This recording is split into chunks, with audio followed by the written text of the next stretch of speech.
지금까지 사연올데이였습니다. 감사합니다. 준다고 할 때 그 산이라도 받고 떨어지는 게 좋을 거야. 남성이 소리치며 말했습니다. 어떻게 당신이 나한테 이럴 수 있어? 바람까지 피운 주제에. 왜? 억울해. 10년 동안 너한테 헌신해줬으면 됐잖아. 억울하면 너도 바람 피우던가. 여성이 남성의 얼굴을 노려봤습니다. 산 아래에는 움막 수준의 낡은 집이 하나 있습니다. 낡은 집이요? 남성이 코웃음 쳤습니다. 아유, 그 집이요? 하하하, 그래. 그거 받아서 거기서 살면 되겠네. 여성이 변호사를 바라봤습니다. 변호사가 잠시 시선을 피했습니다. 과연 이들에게 지금 무슨 일이 벌어지고 있는 걸까요? 한 여성의 믿을 수 없는 이야기가 지금 시작됩니다. 이야기 시작 전에 구독, 좋아요를 눌러주시면 영상 제작에 아주 큰 힘이 됩니다. 지금 이 영상을 어디에서 보고 계신지 댓글로 남겨주시면 댓글로 인사드리겠습니다. 그럼 사연 시작하겠습니다. 가을비가 추적추적 내리던 날이었습니다. 장례식장 입구에는 검은 상복을 입은 사람들이 하나둘 들어오고 있었습니다. 빈소 앞에는 박은하 씨가 7살 아들 은철이의 손을 꼭 잡고 서 있었습니다. 은철이는 작은 체구에 검은 정장을 입고 있었습니다. 아이 몸에 맞지 않게 큰 옷이 어깨에서 축 늘어져 있었죠. 영정사진 속 시아버지는 온화하게 웃고 계셨습니다. 은하 씨는 조문객이 올 때마다 허리를 깊이 숙여 인사를 했습니다. 은철이도 엄마 옆에서 작은 고개를 꾸벅꾸벅 숙였습니다. 삼가 고인의 명복을 빕니다. 조문객들이 한 명씩 영정 앞에 절을 올렸습니다. 은하 씨는 아들 손을 꼭 잡은 채 그저 고개만 숙이고 있었습니다. 입술을 꽉 깨문 채로요. 그때였습니다. 장례식장 문이 거칠게 열리는 소리가 들렸습니다. 빈소 안에 있던 사람들이 일제히 입구 쪽을 돌아봤습니다. 하이힐 소리가 또각또각 울려 퍼졌습니다. 장례식장에 어울리지 않는 경쾌한 소리였죠. 남편 강재훈 씨가 들어왔습니다. 하지만 혼자가 아니었습니다. 옆에는 화려한 화장을 한 젊은 여자가 팔짱을 끼고 있었습니다. 빨간 립스틱을 바른 입술이 환한 조명 아래서 번들거렸습니다. 여자는 목에 금목걸이까지 걸고 있었습니다. 상가의 옷차림이 아니었죠. 빈소 안이 순식간에 조용해졌습니다. 조문객 중 한 명이 은하 씨 옆으로 다가와 작게 속삭였습니다. 저 여자가 그 사람이구나. 은하 씨는 대답하지 않았습니다. 다만 은철이의 손을 더욱 꽉 잡았을 뿐이었습니다. 아이 손이 엄마 손 안에서 작게 떨렸습니다. 재훈 씨는 영정 앞으로 성큼성큼 걸어갔습니다. 절을 올리는 대신 영정 사진을 물끄러미 바라봤습니다. 그리고는 갑자기 큰 목소리로 말했습니다. 아버지 돌아가셨으니 이제 정리할 건 정리합시다. 조문객들이 술렁이기 시작했습니다. 누군가 황급히 재훈 씨에게 다가갔습니다. 고인의 친구분이었습니다. 여보게, 지금이 무슨 자리인데 그런 말을. 재훈 씨가 손을 휘저으며 말을 끊었습니다. 집안일에 끼어들지 마세요. 아저씨가 우리 집안 사정 알아요? 목소리가 빈소 전체에 울렸습니다. 나이 지긋한 어르신이 난처한 표정으로 물러섰습니다. 은철이가 놀라서 엄마 치마폭을 꽉 붙잡았습니다. 아이의 작은 손가락이 하얀 상복천을 움켜쥐고 있었습니다. 그때 재훈 씨 옆에 서 있던 여자가 은철이를 힐끔 쳐다봤습니다. 그리고는 입꼬리를 살짝 올리며 손을 흔들었습니다. 마치 아는 아이를 우연히 만난 것처럼요. 친근한 듯 보이는 그 미소가 오히려 더 잔인하게 느껴졌습니다. 여자가 재훈 씨 귀에 대고 뭔가 속삭였습니다. 목소리가 작았지만 주변 사람들 귀에까지 들렸습니다. 아직 애도 데리고 다니네. 애 앞에서 쇼는 그만하지. 은하 씨의 어깨가 미세하게 떨렸습니다. 하지만 고개를 들지 않았습니다. 그저 은철이를 살짝 자기 뒤로 밀어 숨겼습니다. 재훈 씨가 빈소를 둘러보며 큰 소리로 말했습니다. 여러분, 오늘 와주셔서 감사합니다. 근데 말이죠. 집안 사정도 있으니까 이제 정리 좀 해야겠네요. 조문객 한 분이 참다 못해 말했습니다. 재훈 씨, 아무리 그래도 아버님 장례식에서 그게 무슨. 재훈 씨가 비웃듯 말했습니다. 아버님은 돌아가셨잖아요. 이제 남은 사람들이 살아야죠. 아버지도 그러길 바라셨을 겁니다. 그 말에 여자가 낄낄 웃었습니다. 장례식장에서 들리면 안 되는 웃음소리였습니다. 조문객들의 얼굴이 굳어졌습니다. 장례식장 직원이 조심스럽게 다가왔습니다. 손님, 다른 분들도 계시니 조금만 조용히 해주시면. 재훈 씨가 직원을 쏘아봤습니다. 내 아버지 장례식인데 내가 왜 조용히 해야 하는데요? 당신이 우리 집 제사라도 지낼 건가요? 직원이 난처한 표정으로 물러섰습니다. 어쩔 줄 몰라 하며 멀리 서 있을 뿐이었습니다. 재훈 씨는 영정 사진을 다시 쳐다보며 말했습니다. 아버지, 평생 그렇게 구두쇠처럼 사셨으면서 결국 남긴 게 뭡니까? 낡은 집 한 채하고 쓸데없는 산이나 남기고 가셨네요. 은하 씨가 처음으로 고개를 들었습니다. 눈빛이 떨리고 있었습니다. 하지만 여전히 아무 말도 하지 않았습니다. 여자가 빈소구석에 놓인 의자에 털썩 앉으며 말했습니다. 자기야, 빨리 끝내. 여기 너무 우중충해서 숨 막혀. 그러고는 휴대폰을 꺼내 들었습니다. 장례식장에서요. 화면을 넘기는 소리가 조용한 빈소 안에서 또렷하게 들렸습니다. 조문객 한 분이 은하 씨에게 다가와 작게 말했습니다. 은하 씨, 힘내요. 이런 일이. 그 순간 재훈 씨가 끼어들었습니다. 뭘 힘내요? 다들 남의 집안일 구경하러 오셨나 봐요. 노인 한 분이 지팡이를 짚고 일어섰습니다. 자네 아버지가 살아계실 때 자네한테 얼마나 실망하셨는지 아나? 재훈 씨가 코웃음 쳤습니다. 실망하셨으면 뭐 어때요? 이제 돌아가셨는데 죽은 사람 마음은 중요하지 않습니다. 빈소안 공기가 얼어붙었습니다. 조문객들은 서로 눈치만 보고 있었습니다. 누구도 더 이상 말을 걸지 못했습니다. 은철이가 고개를 들어 아빠를 바라봤습니다. 아이의 눈빛에는 두려움과 혼란이 섞여 있었습니다. 할아버지 장례식에 온 아빠가 왜 저렇게 화를 내는지 이해할 수 없었죠. 할아버지는 은철이에게 늘 따뜻하셨는데 아빠는 왜 저렇게 나쁜 말을 하는 걸까요? 재훈 씨가 빈소 안을 다시 한번 둘러보며 말했습니다. 여러분, 이제 다들 돌아가시죠. 조문은 충분히 받았습니다. 조문객들이 황당한 표정으로 하나둘 빠져나가기 시작했습니다. 누군가 은하 씨 옆을 지나가며 작게 말했습니다. 아버님도 참 불쌍하시지. 저런 자식을 두셨으니. 또 다른 분이 고개를 저으며 말했습니다. 은하 씨, 정말 고생이 많소. 은하 씨는 여전히 아무 말도 하지 않았습니다. 다만 영정사진 속 시아버지를 바라볼 뿐이었습니다. 시아버지는 사진 속에서 여전히 온화하게 웃고 계셨습니다. 아들이 저렇게 난동을 부려도 사진 속에서는 그저 조용히 웃고만 계셨습니다. 은철이가 엄마 손을 잡아당겼습니다. 엄마. 은하 씨가 고개를 숙여 아들을 내려다봤습니다. 아이 눈에 눈물이 그렁그렁 맺혀 있었습니다. 은하 씨는 아이를 꼭 안아줬습니다. 작은 아이 몸이 엄마 품에서 파들파들 떨렸습니다. 재훈 씨와 여자는 여전히 빈소 안에 앉아 있었습니다. 여자는 계속 휴대폰만 들여다보고 있었고 재훈 씨는 다리를 꼬고 앉아 천장만 바라보고 있었습니다. 마치 자기 집 거실에 앉아 있는 것처럼 편하게요.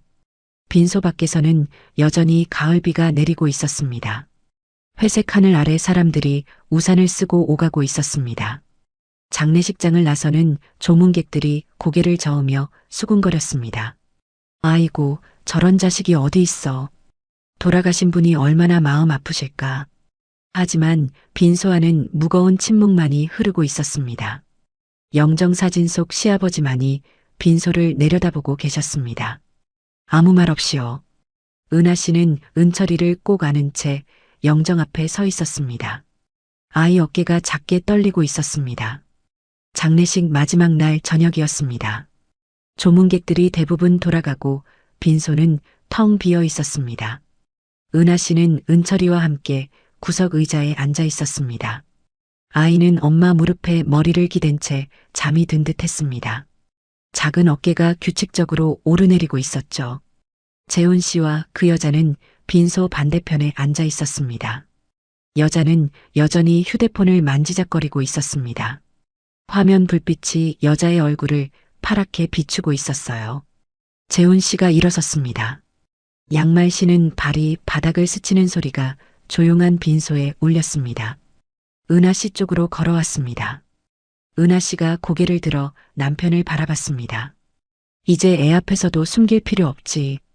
재훈 씨가 무심하게 말했습니다. 마치 날씨 이야기를 하듯 담담한 목소리였습니다. 은하 씨가 은철이의 귀를 살짝 막았습니다. 아이는 여전히 눈을 감고 있었습니다. 장례 끝나면 말하자고 했잖아요. 은하 씨의 목소리가 떨렸습니다. 하지만 최대한 낮고 조용하게 말했습니다. 재훈 씨가 코웃음을 쳤습니다. 이제 끝났잖아. 내일이면 아버지 산에 모시고. 그 순간 여자가 의자에서 일어나 다가왔습니다. 여자가 은하 씨를 내려다보며 말했습니다. 언니, 이해 좀 해줘요. 우리도 참 힘들었어요. 몇 년을 숨어 다녔는데. 은하 씨가 여자를 똑바로 쳐다봤습니다. 아무 말도 하지 않았습니다. 다만 은철이를 더 꼭 안았을 뿐이었습니다. 재훈 씨가 말했습니다. 나 저 여자랑 살 거야.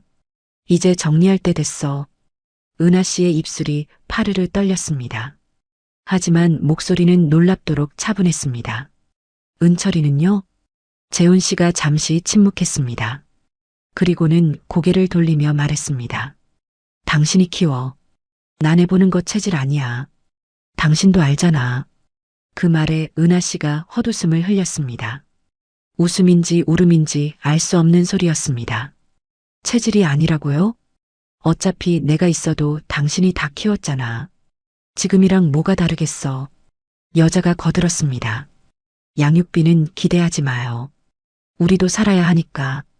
그리고 솔직히 말하면 애가 있으면 우리 생활이 불편해요. 여자가 은철이를 힐끗 보며 말했습니다. 애 키우는 건 돈도 많이 들잖아요. 우리는 우리끼리 살고 싶어요.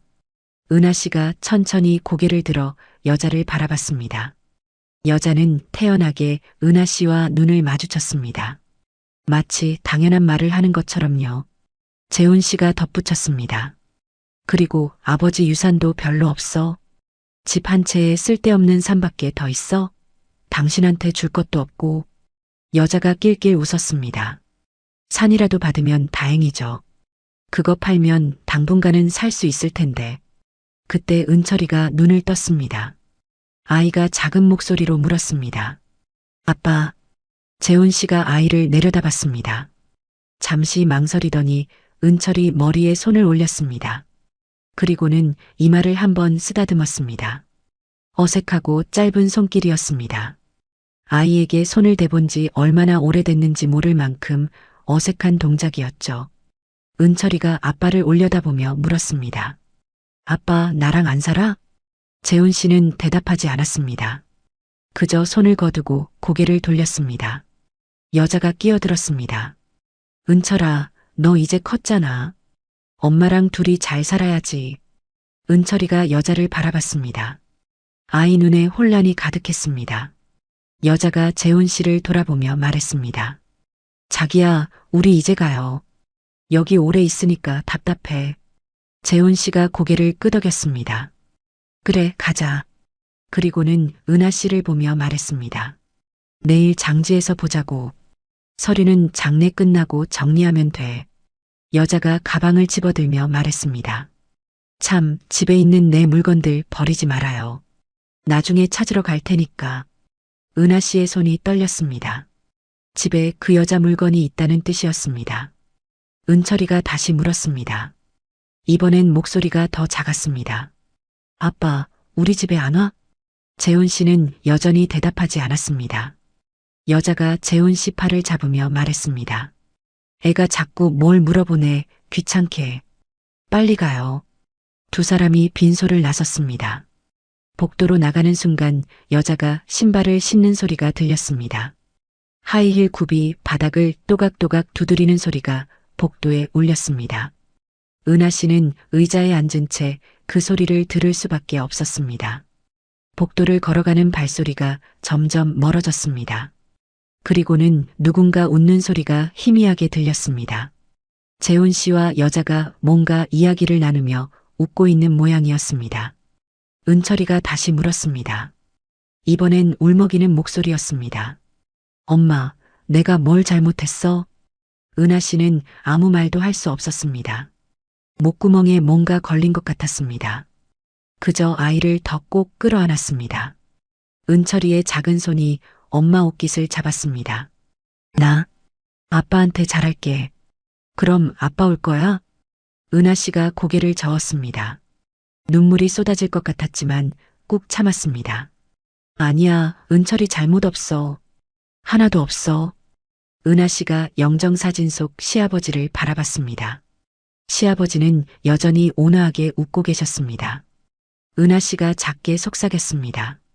아버님, 그간 고생 많으셨어요. 편히 쉬세요.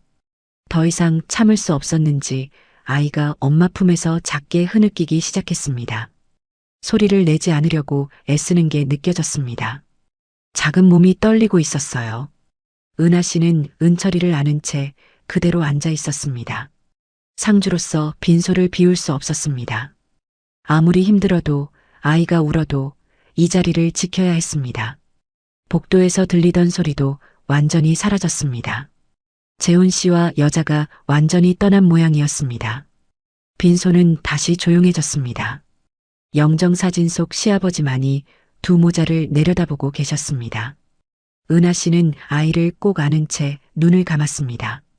눈물이 뺨을 타고 흘러내렸습니다. 은철이가 울음을 멈추고 고개를 들었습니다. 그리고는 영정사진 속 할아버지를 바라봤습니다. 아이 눈에도 눈물이 가득했습니다. 밤이 깊어갔습니다. 빈소 밖에서는 간혹 지나가는 사람들 발소리가 들렸습니다. 하지만 빈소 안은 고요했습니다. 은하 씨와 은철이는 그렇게 밤을 지샜습니다.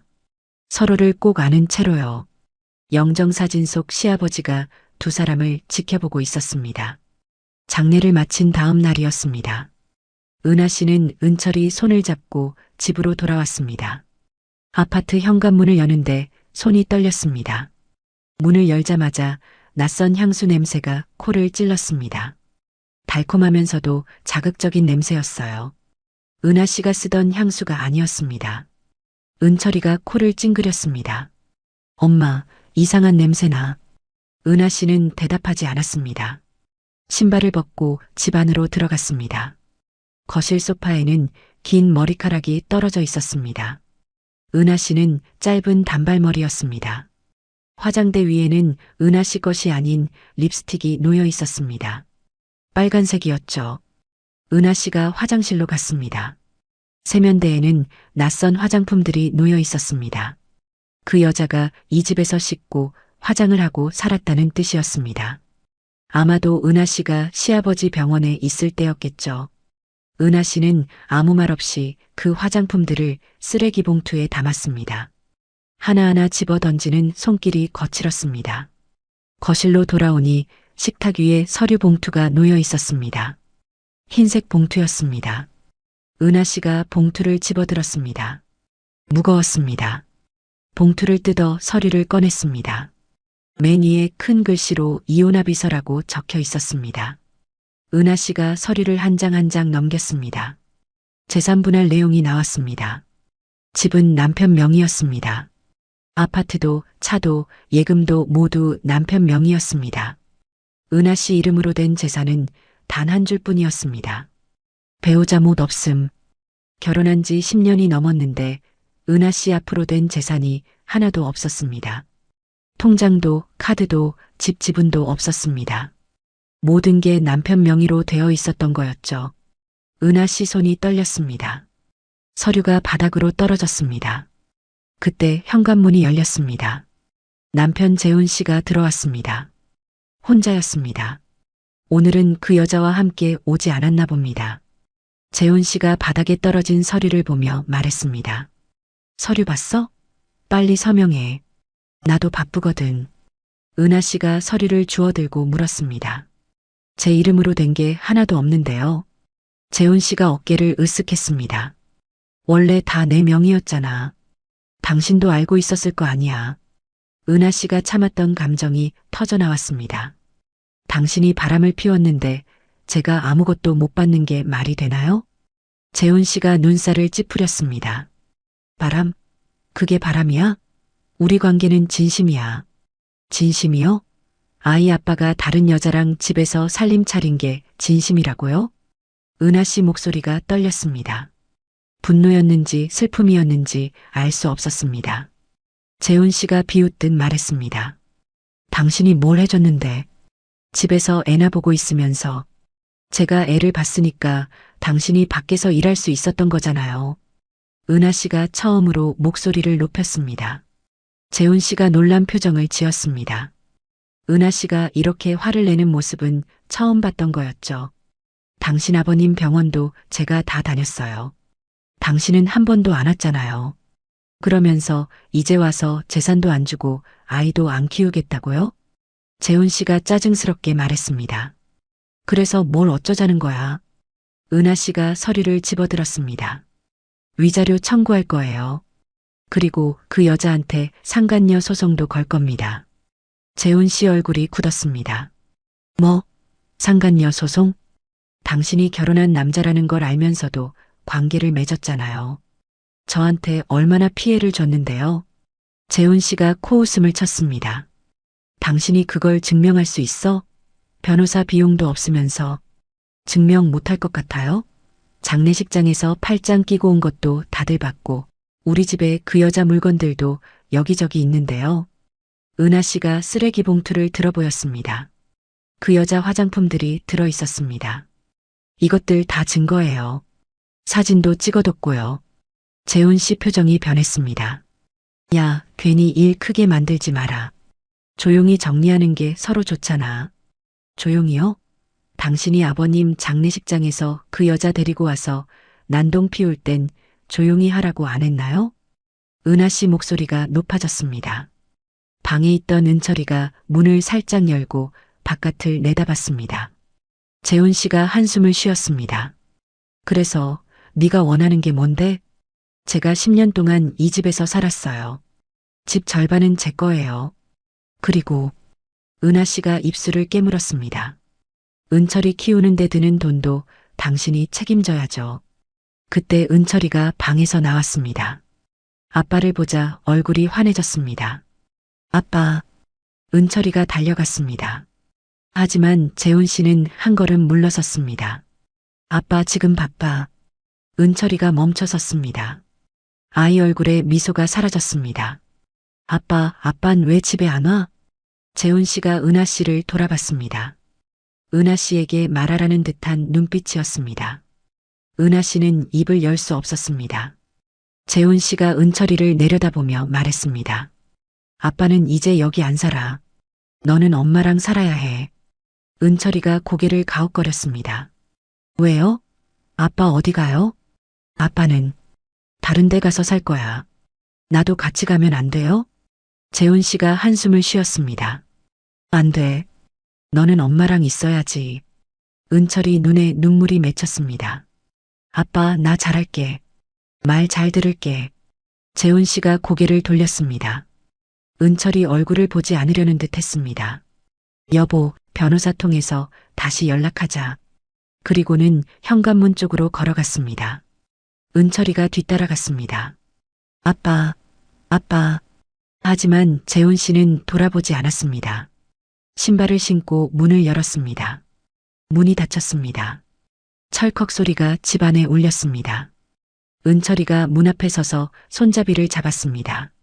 하지만 문을 열지 못했습니다. 은하 씨가 다가가 은철이를 안았습니다. 아이 몸이 떨리고 있었습니다. 엄마, 아빠 왜 안 와? 은하 씨는 대답할 수 없었습니다. 그저 아이를 더 꼭 안았습니다. 은철이가 엄마 품에서 빠져나와 자기 방으로 들어갔습니다. 문을 닫는 소리가 들렸습니다. 은하 씨는 거실에 혼자 남았습니다. 냉장고를 열었습니다. 텅 비어 있었습니다. 우유 한 팩, 김치 한 통도 없었습니다. 은하 씨는 냉장고 문을 닫고 소파에 앉았습니다. 손에 이혼합의서를 쥔 채로요. 창밖에서는 바람 소리가 들렸습니다. 밤은 깊어가고 있었습니다. 일주일이 지났습니다. 은하 씨는 은철이 손을 잡고 변호사 사무실로 향했습니다. 큰 빌딩 15층이었습니다. 엘리베이터를 타고 올라가는 동안 은철이가 엄마 손을 꼭 잡았습니다. 엄마, 여기 왜 와? 엄마 일 보러 왔어. 은철이는 잠깐만 기다리면 돼. 엘리베이터 문이 열렸습니다. 복도 끝에 법률사무소라는 간판이 보였습니다. 사무실 문을 열고 들어가니 대기실이 나왔습니다. 소파와 탁자가 놓여 있었고 벽에는 그림이 걸려 있었습니다. 은하 씨가 접수대에 이름을 말했습니다. 박은하입니다. 예약했는데요. 직원이 고개를 끄덕이며 말했습니다. 네, 잠시만 기다려주세요. 곧 안내해 드리겠습니다. 은하 씨는 은철이와 함께 소파에 앉았습니다. 탁자 위에는 색연필과 종이가 놓여 있었습니다. 아이들이 기다리는 동안 그림을 그리라고 준비해 둔 모양이었습니다. 은철아, 여기서 그림 그리고 있어. 엄마 금방 올게. 은철이가 고개를 끄덕였습니다. 색연필을 집어들고 종이에 뭔가를 그리기 시작했습니다. 곧 직원이 다가왔습니다. 안으로 들어가시죠. 은하 씨가 상담실 문을 열고 들어갔습니다. 큰 책상 뒤에 변호사가 앉아 있었습니다. 그리고 책상 반대편에는 재훈 씨와 그 여자가 나란히 앉아 있었습니다. 은하 씨가 남은 의자에 앉았습니다. 재훈 씨와 눈이 마주쳤지만 재훈 씨는 고개를 돌렸습니다. 그때 은하 씨는 책상 모서리에 놓인 봉투를 보았습니다. 두툼한 흰색 봉투였습니다. 변호사가 슬쩍 서랍 안으로 밀어넣는 게 보였습니다. 찰나의 순간이었지만 분명히 보였습니다. 변호사가 서류를 펼치며 말했습니다. 자, 그럼 재산 분할부터 정리하겠습니다. 아파트는 강재훈 씨 명의로 되어 있고 은하 씨가 입을 열었습니다. 아파트는 결혼 후에 산 거예요. 절반은 제 몫이에요. 변호사가 잠시 뜸을 들였습니다. 원칙적으로는 그렇습니다만 이번 경우는 조금 복잡합니다. 강재훈 씨 측에서 제시한 자료를 보면 변호사가 서류를 넘겼습니다. 아파트 구입 자금의 대부분이 강재훈 씨 명의 대출과 그분 수입으로 이루어졌고요. 또한 은하 씨가 끊어 말했습니다. 저는 10년 동안 집안일하고 아이 키웠어요. 그것도 다 기여한 거잖아요. 재훈 씨가 비웃었습니다. 집안일이 뭐가 대단하다고. 은하 씨 목소리가 떨렸습니다. 어머님 누워 계실 때 병수발도 저 혼자 다 했어요. 돌아가셨을 때도 마찬가지고요. 병원 간호도 장례식도 전부요. 당신은 밖으로만 나돌았잖아요. 재훈 씨 얼굴이 굳었습니다. 그건 이번에 아버님 돌아가셨을 때도 마찬가지였고요. 당신은 한 번도 집안을 돌본 적이 없어요. 그렇다고 생활비를 넉넉하게 준 것도 아니었고 여자가 끼어들었습니다. 그래도 돈은 남편이 벌어온 거잖아요. 은하 씨가 여자를 쳐다봤습니다. 당신이 끼어들 일이 아니에요. 변호사가 손을 들어 제지했습니다. 자, 진정하시고요. 법적으로 보면 변호사가 서류를 다시 펼쳤습니다. 박은하 씨께서 가사 노동에 기여하신 부분은 인정됩니다. 하지만 명예 문제와 자금 출처 등을 고려하면 아파트는 강재훈 씨가 가져가는 것이 합리적일 것 같습니다. 은하 씨가 믿을 수 없다는 표정으로 변호사를 바라봤습니다. 그럼 저는요? 10년을 살았는데 아무것도 못 받는 거예요? 저 사람은 외도까지 했다고요. 변호사가 다른 서류를 꺼냈습니다. 고인이 되신 시아버님 유산이 있습니다. 시댁 뒤편 상과 산 아래 있는 낡은 집이 있습니다. 낡은 집이요? 네, 아주 오래된 작은 집입니다. 시아버님께서 젊으셨을 때 지으신 거라고 하네요. 지금은 거의 운막 수준이고요. 재훈 씨가 코웃음 쳤습니다. 아, 그 집이요? 하하, 그래요. 그거 받아서 거기서 살면 되겠네. 변호사가 고개를 끄덕였습니다. 네, 하지만 수리하려면 돈이 꽤 들 겁니다. 그리고 산은 개발 제한 구역이라 건물을 새로 지을 수도 없고요. 재훈 씨가 말했습니다. 아, 그리고 재산세가 매년 나갑니다. 뭐 그리 큰 금액은 아니지만 수입은 없고 세금만 나가는 땅이야. 그 정도는 알아서 낼 수 있겠지? 그거라도 가져가는 게 나을 거야. 아니면 넌 정말 아무것도 없어. 여자가 거들었습니다. 산이랑 움막이라도 있으면 다행이죠. 그거라도 얼른 챙겨요. 은하 씨가 변호사를 바라봤습니다. 이게 공평한 분할인가요? 10년을 같이 살았는데 저는 쓸모없는 산하고 무너져가는 집만 받는 게요? 변호사가 잠시 시선을 피했습니다. 법적으로 현 상황에서는 이것이 최선입니다. 은하 씨는 뭔가 이상하다는 걸 느꼈습니다. 변호사가 자꾸 재훈 씨 쪽으로만 유리하게 말하고 있었습니다. 재훈 씨가 큰 소리로 말했습니다. 여보, 당신은 그거라도 갖고 떨어지는 게 좋을 거야. 법정까지 가면 당신한테 더 불리해질 수도 있어. 여자가 웃으며 말했습니다. 움막에서라도 살 수 있잖아요. 수리하면 될 거 아니에요. 은하 씨 손이 떨렸습니다. 하지만 다른 선택지가 없었습니다. 법정 싸움을 한다고 해도 이 변호사를 상대로 이길 자신이 없었습니다. 그리고 남편은 자신이 이기기 위해 무슨 더러운 짓도 할 사람이라는 것을 알고 있었기에 은하 씨는 담담하게 입을 열었습니다. 내 상과 그 집을 제가 가져가겠습니다. 재훈 씨가 만족스러운 표정을 지었습니다. 좋아. 그럼 그렇게 합시다. 대신 다른 건 하나도 없다. 알지? 나중에 딴말하거나 찾아와서 울고불고 행패 부리지 마라. 변호사가 서류를 내밀었습니다. 여기 서명하시면 됩니다. 은하 씨가 펜을 집어들었습니다. 손이 떨렸습니다. 서명란에 펜을 댔다가 잠시 멈췄습니다. 정말 이게 맞는 걸까요? 아이 키우는데 돈이 많이 드는데 쓸모없는 산과 무너져가는 집을 받는 게 맞는 걸까요? 하지만 은하 씨는 펜을 움직였습니다. 박은하. 자신의 이름을 또박또박 적었습니다. 재훈 씨도 서명을 했습니다. 변호사가 서류를 정리하며 말했습니다. 이제 법원에 제출하면 한 달 정도 후에 이혼이 확정됩니다. 은하 씨가 자리에서 일어났습니다. 재훈 씨와 여자도 일어섰습니다. 나가는 길에 여자가 작게 속삭였습니다. 움막에서 잘 사세요. 재훈 씨가 덧붙였습니다. 넌 그거 은철이 때문에 받은 줄 알아. 은철이한테 감사하게 생각해라. 애 아니었으면 넌 국물도 없었어. 은하 씨는 돌아보지 않았습니다. 상담실 문을 열고 나왔습니다. 대기실에서 은철이가 그림을 그리고 있었습니다. 은하 씨가 다가가 보니 아이는 할아버지 그림을 그리고 있었습니다. 영정사진 속 할아버지 얼굴이었습니다. 은철아, 다 그렸어? 은철이가 고개를 들었습니다. 응. 엄마, 할아버지 그렸어. 은하 씨가 아이 머리를 쓰다듬었습니다. 우리 은철이 잘 그렸네. 가자. 은철이 손을 잡고 사무실을 나왔습니다. 엘리베이터를 타고 내려가는 동안 은하 씨는 창밖을 바라봤습니다. 멀리 산이 보였습니다. 이제 그 산과 산 아래 낡은 집이 자기 것이 되는 겁니다.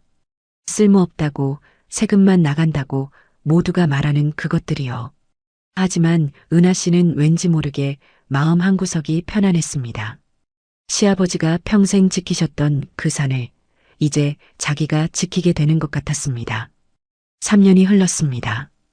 이혼이 확정된 후 은하 씨는 은철이를 데리고 산 아래 낡은 집으로 이사했습니다. 움막이나 다름없었던 그 집을 조금씩 고쳐 살만하게 만들었습니다. 깨진 기와를 덮고 금간 벽을 메웠습니다. 동네 어르신들이 도와주셔서 겨우 사람이 살 수 있는 집이 되었죠. 하지만 집을 고치는데 돈이 많이 들었습니다. 은하 씨는 일자리를 구해야 했습니다. 마을 입구에 있는 식당이었습니다. 할매 손맛 식당이라는 간판이 걸려 있었습니다. 주인 할머니는 70이 넘으신 분이었는데 혼자 식당을 운영하기 힘들어 하셨습니다. 은하 씨, 우리 식당에서 일해 보실래요? 주방 일 좀 거들어주고 손님 오면 서빙도 하고요. 은하 씨는 고맙게 그 일을 시작했습니다. 아침 6시에 일어나 은철이 아침을 차려주고 점심으로 먹을 밥과 반찬도 미리 준비해 놓았습니다. 그리고 7시에 식당으로 갔습니다. 점심시간이 가장 바빴습니다. 주방에서 설거지를 하고 홀에 나가 손님을 받았습니다. 저녁까지 일하고 집에 돌아오면 밤 9시가 넘었습니다. 손은 거칠어졌습니다. 설거지를 하다 보니 손등이 갈라지고 피가 났습니다. 반창고를 붙이고 일했지만 물에 젖으면 또 떨어졌습니다. 은철이는 이제 10살이 되었습니다. 학교가 끝나면 혼자 집에 돌아왔습니다. 엄마는 식당에서 일하고 있었으니까요. 은철이는 가방을 던져놓고 식탁으로 갔습니다. 아침에 엄마가 차려놓은 밥과 반찬이 랩으로 덮여 있었습니다. 은철이는 랩을 벗기고 전자레인지에 밥을 데웠습니다. 돌아가는 소리가 조용한 집안에 울렸습니다. 혼자서 밥을 먹는 일이 이제는 익숙했습니다. 학교에서 친구들이 물었습니다. 은철아, 너희 아빠는 무슨 일해? 은철이는 잠시 멈칫했습니다. 그리고는 작게 대답했습니다. 몰라. 어떻게 아빠 직업을 몰라? 그냥 몰라. 친구들은 이상하다는 표정을 지었습니다. 하지만 더 이상 묻지 않았습니다. 은철이는 말수가 줄었습니다. 전에는 밝고 제잘거리던 아이였는데 이제는 조용했습니다. 선생님이 걱정스러운 눈으로 은철이를 바라봤지만 아이는 그저 고개를 숙이고 있을 뿐이었습니다. 대신 은철이는 어른스러워졌습니다. 설거지를 하고 빨래를 개고 집안을 정리했습니다. 엄마가 힘들어하는 걸 알았으니까요. 전 남편으로부터는 3년 동안 연락이 한 번도 없었습니다. 양육비도 전화도 문자도 없었습니다. 은철이 생일에도 명절에도 아무 소식이 없었습니다. 어쩌면 당연한 거겠죠. 은철이는 아빠를 기다리지 않게 되었습니다. 처음 1년은 밤마다 현관문을 바라봤습니다. 혹시 아빠가 올까 싶어서요. 하지만 문은 열리지 않았습니다. 2년째부터는 기대하지 않았습니다. 3년째인 지금은 아예 잊어버린 것처럼 살았습니다. 동네 사람들은 수군거렸습니다. 저 집의 아빠가 도대체 어떤 사람이기에. 아이고, 은하 씨 고생이 많아. 혼자 애 키우면서 일까지 하는데 남편은 소식도 없다더라. 은하 씨는 그 소리를 들었지만 대꾸하지 않았습니다. 그냥 묵묵히 일했습니다. 식당 주인 할머니는 은하 씨를 아꼈습니다. 은하야, 오늘 일찍 들어가. 애가 혼자 있잖아. 괜찮아요, 할머니. 제가 할게요. 아니야, 어서 가. 내가 마무리할게. 할머니는 가끔 은하 씨에게 떡과 빵을 싸주셨습니다. 이거 가져가서 은철이한테 먹여. 할머니, 이러시면 안 되는데. 됐어, 됐어. 우리 손자처럼 생각하는데 뭐. 은하 씨는 고맙다는 인사를 하고 반찬을 받았습니다. 눈시울이 뜨거워졌습니다. 퇴근길이었습니다. 가끔씩 은하 씨는 집으로 걸어가면서 고개를 들어 뒷산을 바라봤습니다. 어둠 속에서도 산의 윤곽이 보였습니다. 쓸모없다고 모두가 말했던 그 산이었습니다. 하지만 은하 씨는 그 산이 있어서 왜지 모르게 마음이 놓였습니다. 매일 밤 그 산을 보며 걸어갔습니다. 산은 언제나 거기 있었습니다. 조용히 묵묵히요. 집에 도착하면 은철이가 거실에 앉아 숙제를 하고 있었습니다. 엄마 왔어? 응, 은철아. 저녁 먹었어? 응, 엄마가 차려놓은 거 먹었어. 은하 씨가 식탁을 보니 빈 그릇이 깨끗이 씻겨져 있었습니다. 은철이가 먹고 설거지까지 한 모양이었습니다. 은철이가 설거지까지 했네. 우리 아들 다 컸네. 은철이가 웃었습니다. 요즘 보기 드문 웃음이었습니다. 은하 씨가 할머니가 싸주신 떡과 빵을 꺼냈습니다. 은철아, 이거 먹어. 식당 할머니가 주신 거야. 엄마도 같이 먹어. 그래, 같이 먹자.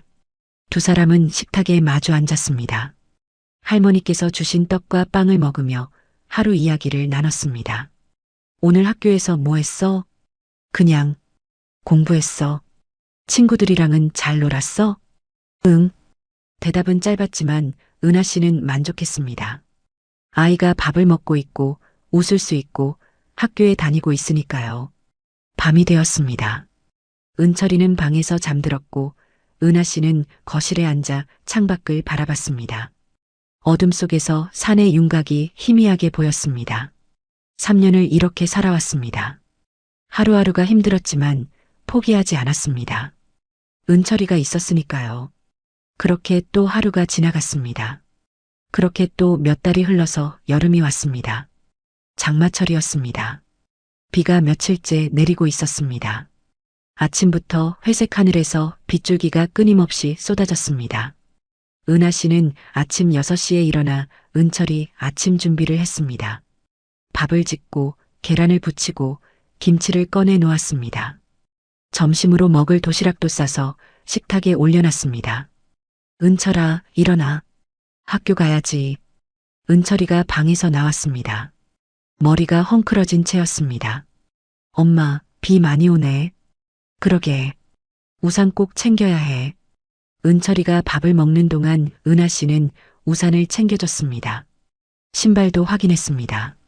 운동화가 젖으면 안 되니까 장화를 신으라고 했습니다. 학교 갔다가 집에 오면 문자 보내. 알았지? 엄마, 나 핸드폰 없잖아. 아, 맞다. 은하 씨는 한숨을 쉬었습니다. 핸드폰을 사줄 여유가 없었습니다. 그럼 집에 오면 바로 문 잠그고 있어. 엄마 저녁에 올게. 응, 알았어. 은철이가 가방을 메고 우산을 들고 나갔습니다. 은하 씨는 현관문 앞까지 따라 나와 아이가 골목을 빠져나갈 때까지 지켜봤습니다. 은하 씨도 우산을 쓰고 식당으로 향했습니다. 빗물이 신발 안으로 스며들었습니다. 양말이 축축하게 젖었습니다. 식당에 도착하니 할머니가 벌써 나와 계셨습니다. 은하야, 왔구나. 오늘 비 때문에 손님 별로 없을 거야. 그래도 준비는 해야죠. 두 사람은 주방에서 오늘 쓸 재료를 손질했습니다. 파를 썰고 고기를 양념하고 밥을 지었습니다. 점심시간이 되었습니다. 손님이 몇 명 들어왔습니다. 은하 씨는 홀에 나가 주문을 받았습니다. 주방으로 들어가 음식을 만들고 다시 나가 서빙을 했습니다. 오후 2시쯤이었습니다. 식당 전화벨이 울렸습니다. 할머니가 전화를 받았습니다. 네, 할매 손맛 식당입니다. 할머니 얼굴이 굳었습니다. 그리고는 은하 씨를 불렀습니다. 은하야, 너한테 온 전화야. 학교에서. 은하 씨가 황급히 전화기를 받았습니다. 네, 전화 바꿨습니다. 아, 네. 어머님, 은철이 담임 선생님입니다. 네, 선생님. 무슨 일이세요? 은철이가 오늘 학교에 안 와서요. 혹시 집에 무슨 일이 있나 싶어서요. 은하 씨 손에서 전화기가 미끄러질 뻔했습니다. 예, 뭐라고요? 아침 출석 체크할 때부터 없었어요. 혹시 은철이가 어디 아프기라도 한 걸까요? 아니에요, 선생님. 분명히 학교 보냈는데요. 은하 씨 목소리가 떨렸습니다. 네, 그럼 은철이가 어디 간 걸까요? 혹시 연락 가능하세요? 핸드폰이 없어요. 선생님, 제가 지금 바로 찾아볼게요. 전화를 끊었습니다. 은하 씨 심장이 쿵쾅거렸습니다. 할머니가 걱정스러운 얼굴로 물었습니다. 은하야, 무슨 일이야? 할머니, 은철이가 학교에 안 갔대요. 제가 지금 가봐야 해요. 어머, 그럼 어서 가봐. 여긴 걱정하지 말고. 은하 씨는 앞치마를 벗고 가방을 집어들었습니다. 우산도 챙기지 않고 뛰쳐나갔습니다. 빗속을 달렸습니다. 집으로 먼저 갔습니다. 문을 열었습니다. 은철아, 은철아. 대답이 없었습니다. 방문을 열어봤습니다. 아무도 없었습니다. 화장실도 부엌도 확인했습니다. 은철이는 집에 없었습니다. 은하 씨는 다시 밖으로 뛰쳐나갔습니다. 동네 놀이터로 갔습니다. 비가 쏟아지는 놀이터에는 아무도 없었습니다. 그네가 빗물에 젖어 덩그러니 흔들리고 있었습니다. 골목을 뛰어다녔습니다. 은철아, 강은철, 어디 있니? 목소리를 높여 불렀습니다. 하지만 빗소리에 묻혀 멀리 퍼지지 않았습니다. 동네 아이들이 우산을 쓰고 걸어가고 있었습니다. 은하 씨가 달려가 물었습니다. 애들아, 혹시 우리 은철이 봤니? 아이들이 고개를 저었습니다. 아니요, 못 봤는데요. 오늘 학교에서도 못 봤어요. 은하 씨는 다시 뛰었습니다. 편의점 앞을 지나갈 때 편의점 사장님이 나왔습니다. 은하 씨, 무슨 일이에요? 사장님, 혹시 우리 은철이 보셨어요? 편의점 사장이 생각하는 표정을 지었습니다. 은철이요? 아, 아까 오전에 여기 지나가는 거 봤는데요. 오전이요? 몇 시쯤이었어요? 8시 반쯤? 학교 가는 시간이었을 거예요. 어느 쪽으로 갔는지 보셨어요? 글쎄요, 그냥 지나가는 것만 봤는데. 은하 씨는 고맙다는 인사도 제대로 못하고 다시 뛰었습니다. 빗물이 온몸을 적셨습니다. 머리카락에서 물이 뚝뚝 떨어졌습니다. 옷이 흠뻑 젖어 몸에 달라붙었습니다. 은철아, 어디 있어? 목소리가 갈라졌습니다. 소리를 지르다 보니 목이 쉬었습니다. 학교 쪽으로 가봤습니다. 혹시 늦게라도 갔을까 싶어서요. 하지만 학교 앞에도 은철이는 없었습니다. 다시 집으로 돌아왔습니다. 혹시 집에 와 있을까 싶어서요. 하지만 집은 여전히 비어 있었습니다. 은하 씨는 주저앉을 것 같았습니다. 다리에 힘이 풀렸습니다. 경찰에 신고해야 할까요? 아직 몇 시간밖에 안 지났는데 신고를 받아줄까요? 그때 문득 떠올랐습니다. 뒷산이었습니다. 은철이가 가끔 그 산을 바라보곤 했습니다. 할아버지 산이라고 불렀습니다. 혹시 거기에 갔을까요? 은하 씨는 다시 밖으로 뛰쳐나갔습니다. 산으로 향했습니다. 빗속을 헤치며 산길로 접어들었습니다. 지늘길이 미끄러웠습니다. 신발이 진흙탕에 빠졌습니다. 하지만 멈출 수 없었습니다. 은철아, 엄마야, 은철아. 목이 쉰 목소리로 계속 불렀습니다. 빗소리와 은하 씨 목소리만이 산에 울렸습니다. 숨이 가빠졌습니다. 심장이 터질 것 같았습니다. 하지만 은하 씨는 그렇게 빗속을 헤쳐 산으로 올라갔습니다. 산길은 가팔랐습니다. 비에 젖은 흙길이 미끄러웠습니다. 은하 씨는 한 걸음 한 걸음 조심스럽게 올라갔습니다. 나뭇가지를 붙잡고 몸을 끌어올렸습니다. 손바닥에 나무 껍질이 파고들었습니다. 은철아, 목소리를 높여 불렀습니다. 하지만 빗소리만 들렸습니다. 신발이 지늘게 푹푹 빠졌습니다. 한 번은 신발이 벗겨질 뻔했습니다. 황급히 신발을 주워 신고 다시 올라갔습니다. 숨이 가빠졌습니다. 가슴이 답답했습니다. 하지만 멈출 수 없었습니다. 은철이를 찾아야만 했으니까요. 나무 사이로 작은 공터가 보였습니다. 그리고 그곳에 쭈그리고 앉아있는 작은 그림자가 보였습니다. 은철아, 은하 씨가 달려갔습니다. 마지막 힘을 다해 비탈을 올랐습니다. 은철이었습니다. 아이는 큰 나무 아래 쭈그리고 앉아 있었습니다. 가방을 옆에 두고 무릎을 안은 채 고개를 숙이고 있었습니다. 은철아, 은하 씨가 아이를 끌어안았습니다. 젖은 옷이 서로 부딪혔습니다. 은하 씨는 아이를 꽉 안고 울었습니다. 은철아, 은철아, 왜 여기 있는 거야? 엄마가 얼마나 놀랐는지 아니? 목이 메어 더 이상 말이 나오지 않았습니다. 그저 아이를 안고 흐느낄 뿐이었습니다. 은철이가 작은 목소리로 말했습니다. 엄마, 미안해. 은하 씨가 아이 얼굴을 들여다봤습니다. 은철이 얼굴에도 빗물이 흐르고 있었습니다. 아니, 빗물만은 아니었습니다. 눈물도 섞여 있었습니다. 은하 씨가 아이 어깨를 꽉 잡았습니다. 너 여기서 뭐 하고 있었어? 하루 종일 여기에 있었던 거야? 목소리가 떨렸습니다. 분노와 안도가 섞인 목소리였습니다. 학교는 왜 안 갔어? 엄마가 얼마나 놀랐는지 알아? 은철이가 고개를 숙였습니다. 여기, 비 안 와서 왔어. 비 안 온다고 산에 오면 어떡해. 여기 얼마나 위험한데. 은하 씨 목소리가 높아졌습니다. 넘어지기라도 했으면 어쩔 뻔했어. 다치기라도 했으면? 은철이 눈에서 눈물이 주르르 흘러내렸습니다. 미안해요. 왜 이렇게 엄마 말을 안 듣는 거야? 엄마가 얼마나 놀랐는 줄 알아?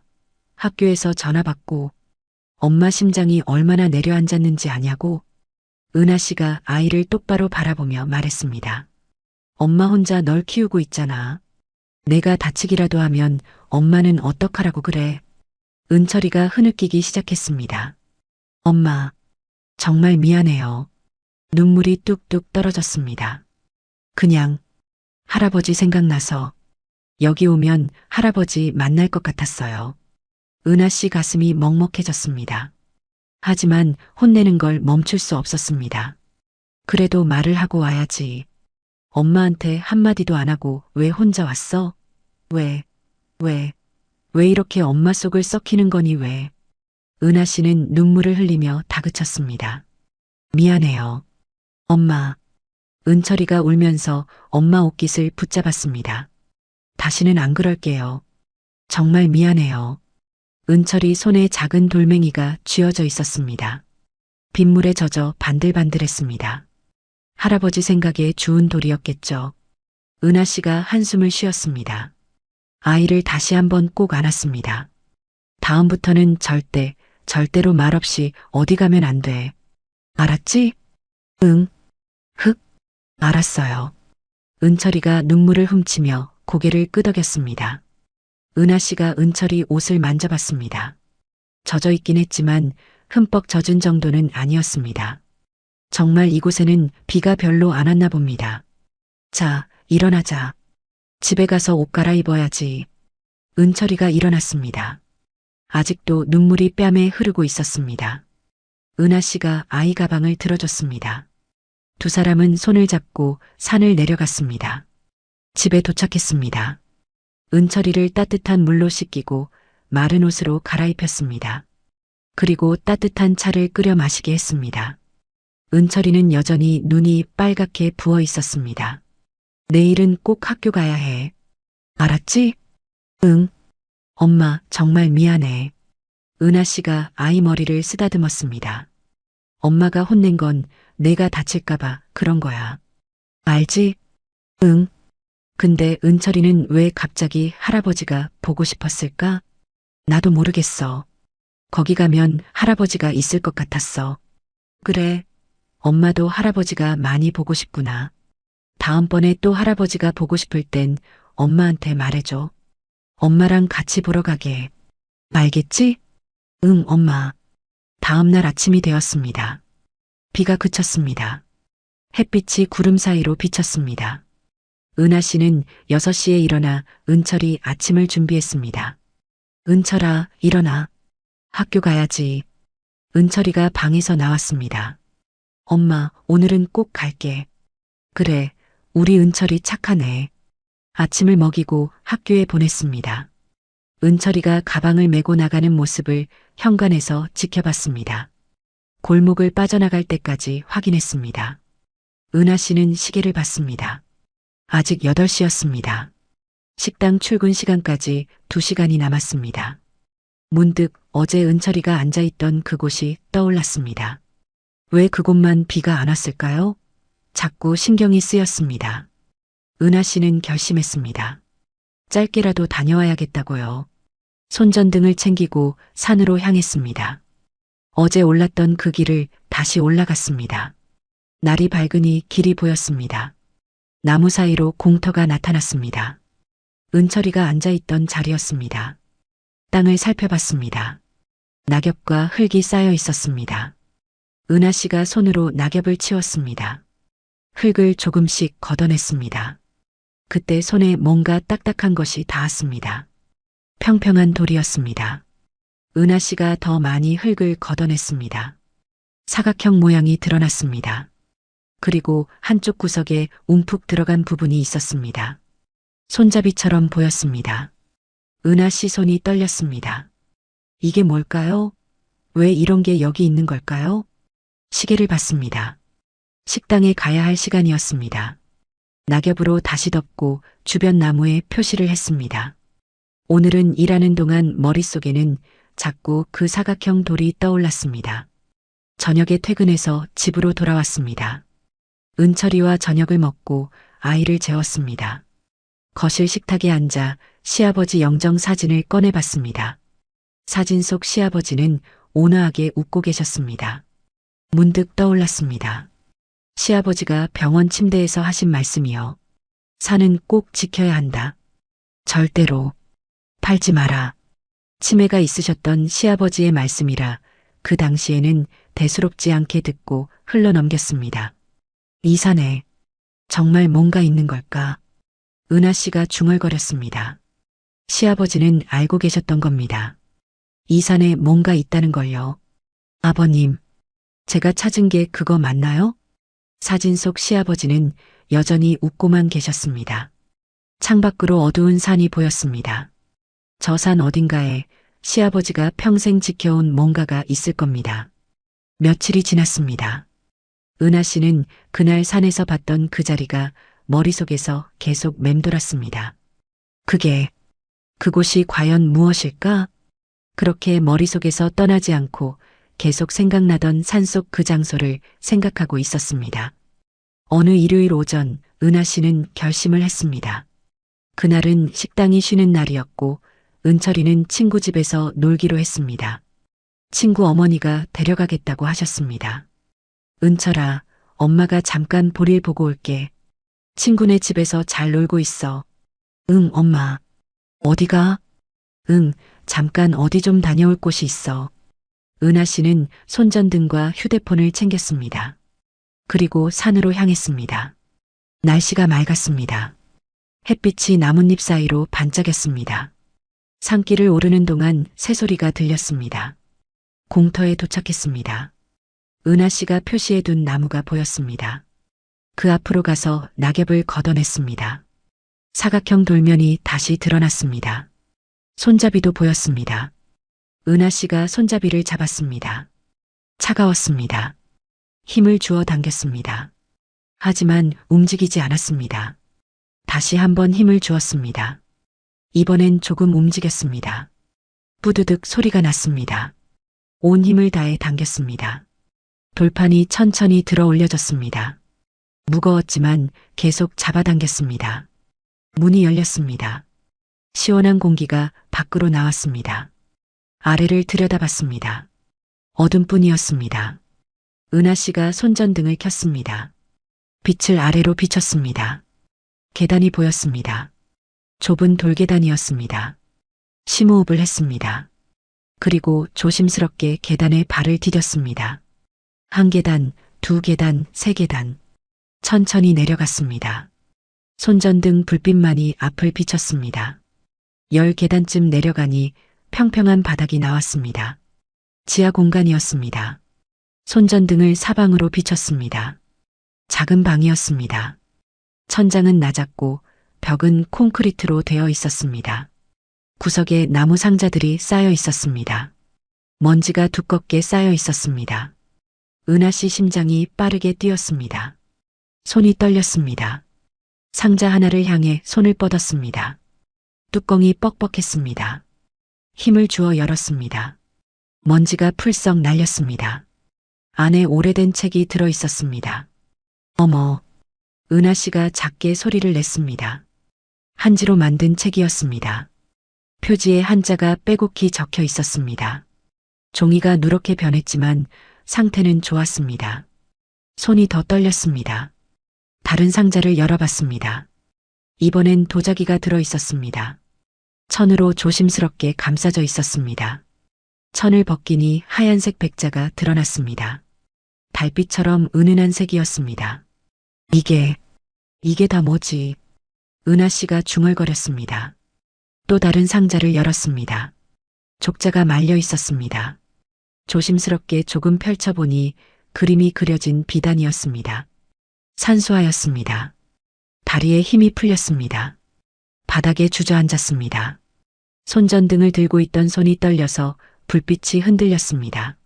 아버님, 이걸 지키신 거예요? 눈물이 핑 돌았습니다. 벽 쪽에 종이가 붙어 있었습니다. 손전등을 비춰봤습니다.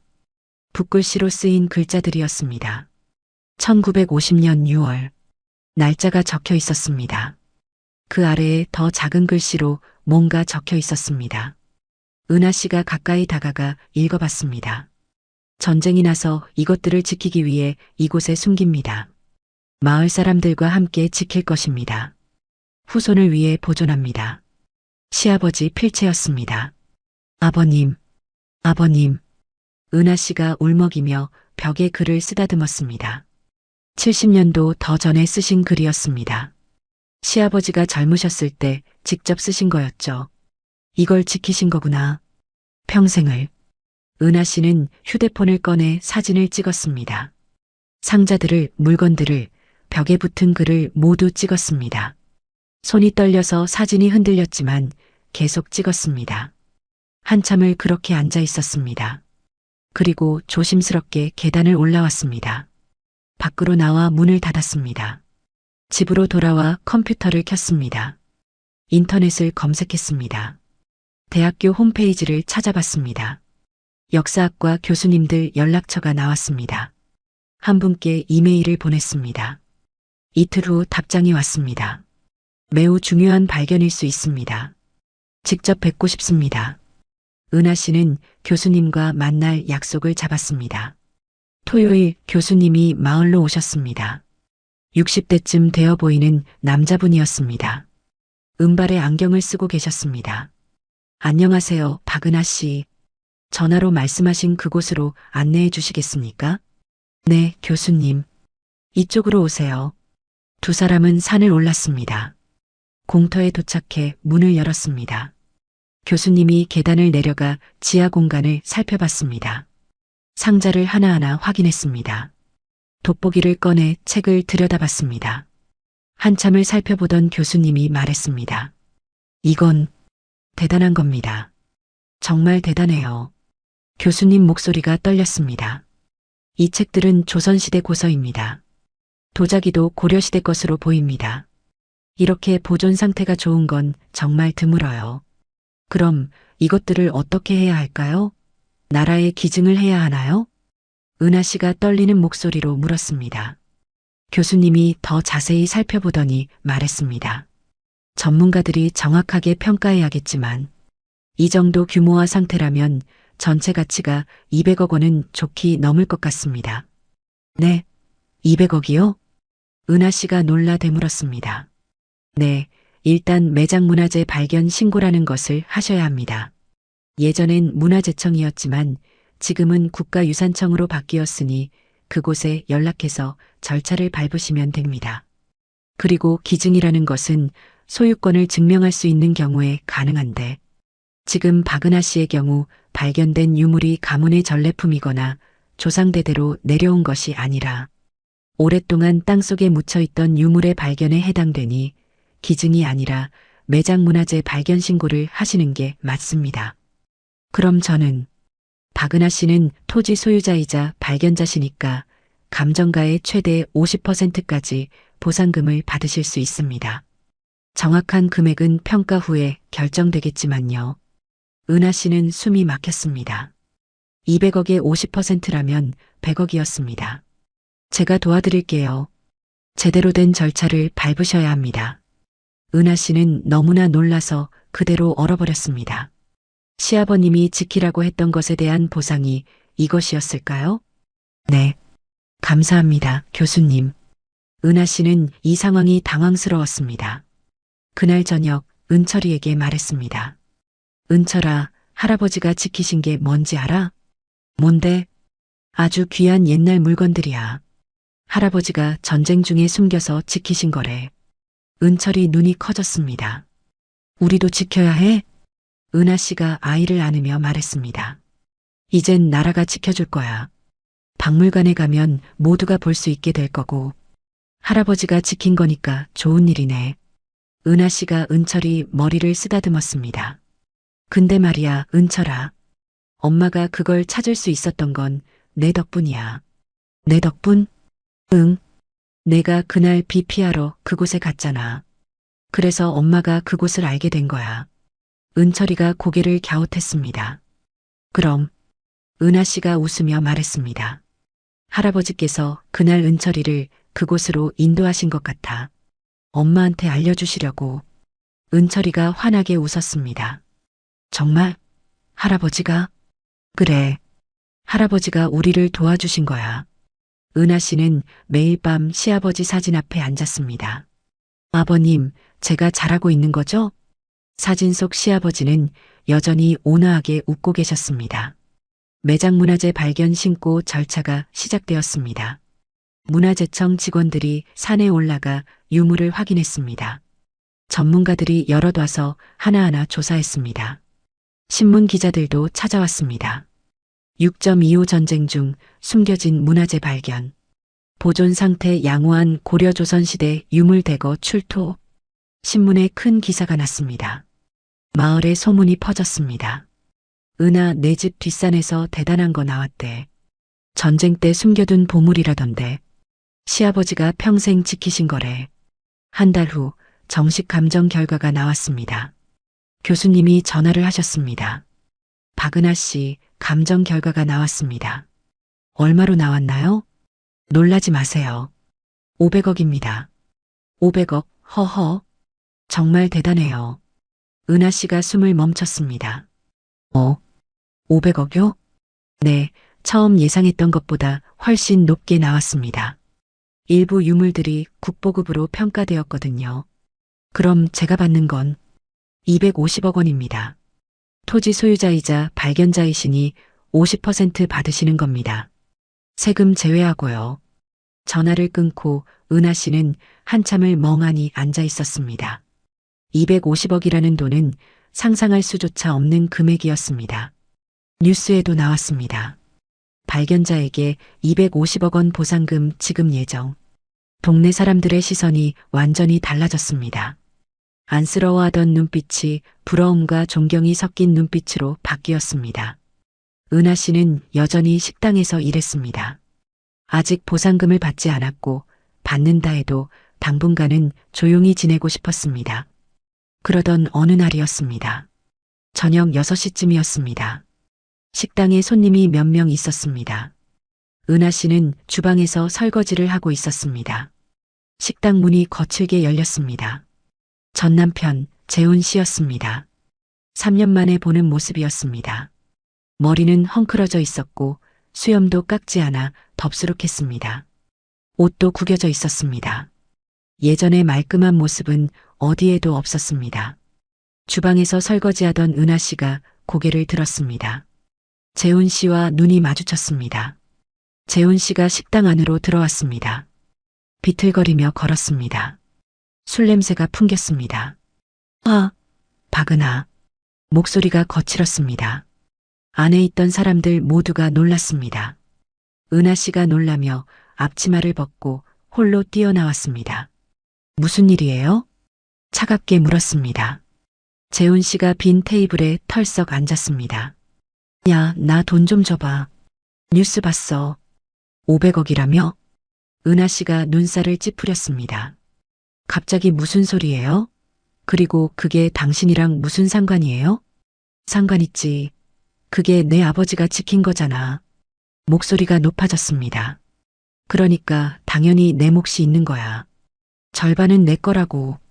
은하 씨가 차갑게 말했습니다.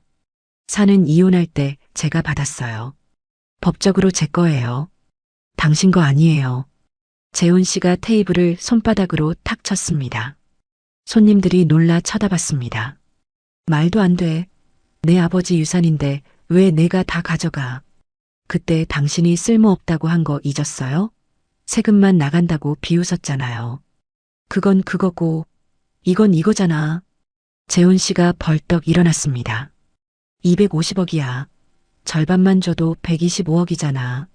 그것도 못 줘? 내가 다 달라고 하고 싶지만 우리 예정을 생각해서 반만 달라는 거 아냐? 오히려 고마워해야 되는 거 아니야? 목소리가 높아졌습니다. 식당 주인 할머니가 놀라 나왔습니다. 여보게, 여기서 무슨 짓이야? 당장 나가게. 재훈 씨가 할머니를 쏘아봤습니다. 이 할망구는 뭐야? 남의 집 일에 끼어들지 마세요. 은하 씨가 단호하게 말했습니다. 당신 빨리 여기서 나가. 남의 일터까지 와서 이게 뭐 하는 짓이에요? 당장 나가요. 당신한테 줄 돈은 없으니까. 일터? 이런 데서 설거지나 하는 게 어디서. 그리고 없어? 250억이나 받으면서 없어? 재훈 씨가 비웃었습니다. 상간녀랑 좋다고 밀어내고 3년 동안 양육비 한 푼도 안 보낸 사람이 무슨 얼굴로 양심도 없지. 은하 씨가 차갑게 말했습니다. 그래도 내 아버지 유산이야. 법적으로 내 권리가 있어. 없어요. 이혼할 때 다 정리됐어요. 산은 제 거고 거기서 나온 건 당연히 제 거예요. 재훈 씨가 은하 씨 팔을 붙잡았습니다. 힘껏 잡아당겼습니다. 이거 나요. 왜 이래요? 너 때문에 내가 이렇게 됐으니까 나한테 돈을 줘야지. 빨리 내놓으란 말이야. 말도 안 되는 소리 하지 마세요. 그때 재훈 씨가 은하 씨를 밀쳤습니다. 은하 씨가 뒤로 비틀거렸습니다. 뒤에 있던 테이블에 부딪혔습니다. 엄마. 식당 구석에서 목소리가 들렸습니다. 은철이었습니다. 학교 끝나고 엄마 일터에 들렀던 겁니다. 은철이가 달려왔습니다. 엄마 앞을 막아섰습니다. 아빠 엄마한테 왜 그래? 재훈 씨가 은철이를 내려다봤습니다. 잠시 멈칫했습니다.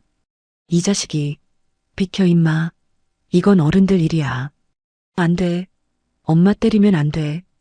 은철이가 떨리는 목소리로 말했습니다. 작은 몸으로 엄마를 가렸습니다. 재훈 씨가 화를 내며 테이블을 집어들었습니다. 다 네 엄마 때문이야. 내가 이렇게 된 게 250억을 혼자 가지려고 해. 테이블을 바닥에 내동댕이 쳤습니다. 쾅소리와 함께 테이블 다리가 부러졌습니다. 손님들이 비명을 지르며 밖으로 나갔습니다. 재훈 씨가 의자를 집어들었습니다. 벽을 향해 던졌습니다. 의자가 벽에 부딪히며 깨졌습니다. 접시를 집어들어 바닥에 내던졌습니다. 그릇이 산산조각 났습니다. 국그릇도 반찬 그릇도 바닥으로 쏟아졌습니다. 음식이 사방에 튀었습니다. 강재훈 씨, 정신 차려요. 은하 씨가 소리쳤습니다. 하지만 재훈 씨는 멈추지 않았습니다. 냉장고 문을 열고 안에 있던 반찬통들을 꺼내 던졌습니다. 식당이 순식간에 난장판이 되었습니다. 식당 주인 할머니가 떨리는 손으로 휴대폰을 꺼냈습니다. 여보세요, 경찰서죠? 지금 웬 남자가 식당에서 난동을 부리고 있어요. 빨리 와주세요. 주소를 말하는 할머니 목소리도 떨렸습니다. 은철이가 엄마를 꼭 안았습니다. 작은 몸이 파들파들 떨렸습니다. 엄마 괜찮아? 엄마 무서워. 은하 씨가 아이를 꼭 안았습니다. 재훈 씨가 마지막으로 진열장을 발로 찼습니다. 유리가 깨지며 바닥에 쏟아졌습니다. 모두들 놀라 무서움에 떨고 있었습니다. 그리고 그 순간 사이렌 소리가 들렸습니다. 경찰차가 식당 앞에 섰습니다. 경찰관 2명이 뛰어들어왔습니다. 거기서 손들어. 경찰관이 재훈 씨에게 다가갔습니다. 재훈 씨가 뒤로 물러섰습니다. 뭐야? 나 아무것도 안 했어. 현장에서 김을 파손하고 폭행한 거 다 봤습니다. 따라오세요. 경찰관이 재훈 씨 팔을 잡았습니다. 수갑을 채웠습니다. 야, 놓으라고. 내가 뭘 했다고. 난 그냥 전현한테 돈만 받으러 온 거라고. 재훈 씨가 발버둥 쳤습니다. 하지만 경찰관들은 그를 밖으로 끌고 나갔습니다. 경찰차 문이 닫혔습니다. 사이렌을 울리며 차가 떠났습니다. 식당 안은 조용해졌습니다. 깨진 그릇, 쏟아진 음식, 부러진 가구들만 남았습니다. 은하 씨는 은철이를 안은 채 그 자리에 서 있었습니다. 엄마, 괜찮아? 은철이가 물었습니다. 은하 씨가 고개를 끄덕였습니다. 응, 엄마 괜찮아. 할머니가 다가왔습니다. 은하야, 괜찮아? 다친 데 없어? 네, 할머니. 괜찮아요. 은하 씨가 주변을 둘러봤습니다. 난장판이 된 식당이 눈에 들어왔습니다. 할머니, 죄송해요. 쟤 때문에. 할머니가 은하 씨 손을 잡았습니다. 아니야, 내 잘못이 아니야. 괜찮아. 저런 놈하고 어찌 10년을 같이 살았노. 쯧쯧. 불쌍한 것. 은하 씨 눈에서 눈물이 흘러내렸습니다. 은철이가 엄마를 더 꼭 안았습니다. 엄마, 울지 마. 내가 있잖아. 은하 씨가 아이를 안고 조용히 울었습니다. 경찰서에서 연락이 왔습니다.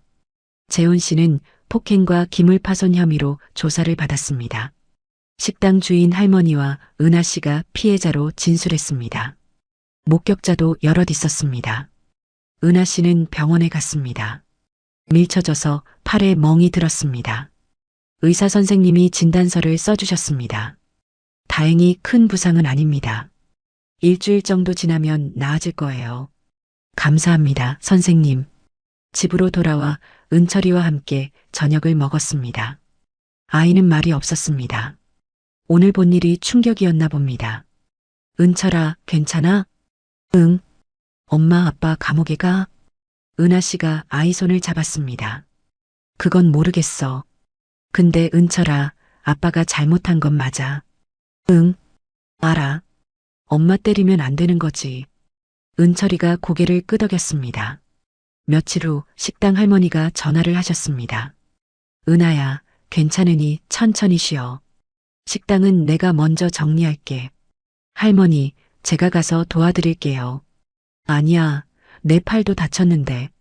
좀 쉬다가 와. 은하 씨는 일주일을 쉬었습니다. 그동안 팔의 멍도 많이 나아졌습니다. 한 달이 지났습니다. 문화재청에서 정식 통보가 왔습니다. 보상금 지급 절차가 완료되었다는 내용이었습니다. 교수님이 전화를 하셨습니다. 박은하 씨, 보상금 계산이 끝났습니다. 네, 교수님. 250억 원에서 세금을 제외하면 실제 받으시는 금액은 239억 원입니다. 세금이 생각보다 적네요? 네, 매장유산 보상금은 세법상 기타 소득으로 분류되는데요. 80%를 필요경비로 인정받아서 실질세율이 4.4% 정도밖에 안 됩니다. 아, 그렇군요. 네, 감사합니다. 네, 일주일 안에 입금될 겁니다. 전화를 끊고 은하 씨는 한참을 멍하니 앉아 있었습니다. 239억이라는 돈이 실감나지 않았습니다. 일주일 후 정말 통장에 돈이 들어왔습니다. 은하 씨는 휴대폰으로 통장 잔액을 확인했습니다. 숫자가 너무 길어서 몇 번을 세어봐야 했습니다. 239억. 작게 중얼거렸습니다. 가장 먼저 식당 할머니를 찾아갔습니다. 할머니, 그동안 정말 감사했어요. 봉투를 내밀었습니다. 안에는 1억 원짜리 수표가 들어 있었습니다. 이게 뭐야, 은하야. 식당 수리비하고 그동안 베푸신 은혜에 대한 감사 표시예요. 안 돼, 이건 너무 많아. 할머니가 손사래를 쳤습니다. 할머니, 제가 힘들 때 할머니가 저를 도와주셨잖아요. 받아주세요. 은하 씨가 할머니 손에 봉투를 쥐어드렸습니다. 은하야. 할머니 눈에 눈물이 맺혔습니다. 그리고 할머니, 저 이제 식당 그만둬야 할 것 같아요. 그래, 당연하지. 이제 내가 편하게 살아야지. 두 사람은 껴안았습니다. 석 달이 지났습니다. 뒷산 일대가 문화재 보호구역으로 지정되었습니다. 산 입구에 작은 건물이 세워졌습니다. 전시관이었습니다. 유물 사진들과 시아버지가 쓰신 글이 전시되어 있었습니다. 벽에는 큰 글씨로 적혀 있었습니다. 1950년 6월 한 사람이 이곳에서 역사를 지켰습니다. 문화재청에서 제안이 왔습니다. 박은하 씨, 이곳 관리를 맡아주시겠습니까? 월급도 드리고요. 네, 하겠습니다. 은하 씨는 매일 아침 전시관으로 출근했습니다. 방문객들을 맞이하고 이야기를 들려주고 산을 관리했습니다. 돈이 생기자 은하 씨가 가장 먼저 한 일은 은철이 교육이었습니다. 좋은 학원을 보내고 필요한 것들을 사주었습니다. 하지만 사치스럽게 키우지는 않았습니다. 은철아, 이 돈은 할아버지가 평생 지키신 것에서 나온 거야. 함부로 쓰면 안 돼. 응, 엄마. 알았어. 은철이도 자주 전시관에 왔습니다. 학교 끝나고 엄마를 보러 왔습니다. 어느 날 은철이가 벽에 걸린 사진을 오래 바라봤습니다. 할아버지 사진이었습니다. 젊었을 때 모습이었습니다. 엄마, 할아버지 멋있다. 은하 씨가 아이 옆에 섰습니다. 그렇지? 할아버지가 이 모든 걸 지키셨어. 나도 나중에 할아버지처럼 될까? 은하 씨가 아이를 안았습니다. 은철아, 이건 내가 지킬 필요 없는 거야. 왜? 이젠 나라가 지켜주니까. 은철이는 은철이가 하고 싶은 걸 하면 돼. 은철이가 고개를 끄덕였습니다. 그날 저녁 은하 씨에게 편지가 왔습니다. 교도소에서 온 편지였습니다. 재훈 씨가 보낸 거였습니다. 봉투를 열어보니 면회 신청서가 들어 있었습니다. 그리고 짧은 편지가 있었습니다.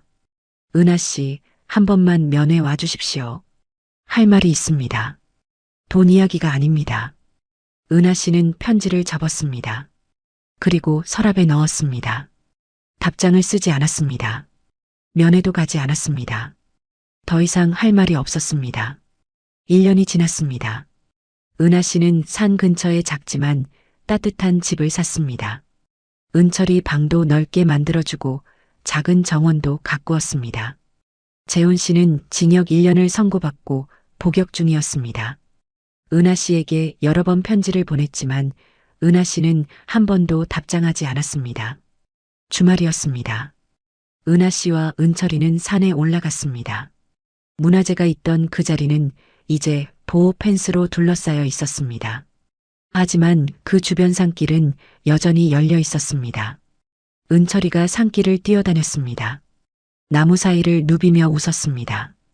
밝은 웃음소리가 산에 울렸습니다. 1년 전 비 오던 날 이곳에서 쭈그리고 울던 아이가 아니었습니다. 이제 은철이는 자유롭게 웃고 뛰는 아이가 되었습니다.